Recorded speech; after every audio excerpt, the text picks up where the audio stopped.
Ni les persianes dels locals més emblemàtics del Raval es lliuren dels grafits. Només se n'escapen les que tenen una pintada prèvia. Per això, la Federació de Comerciants del Barri ha fet una petició al districte.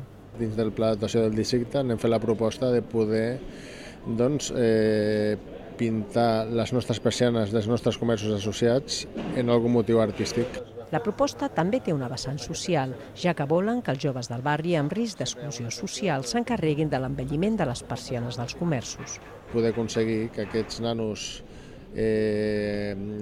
assessorats per aquests grafiteros professionals poguessin fer projectes en les nostres persianes i que poguessin donar un color diferent a lo que és un barri com el Raval. Fins que aquesta proposta no es materialitzi, moltes persianes del Raval continuaran lluint una barreja de grafits i qui els vulgui eliminar se n'haurà d'encarregar personalment.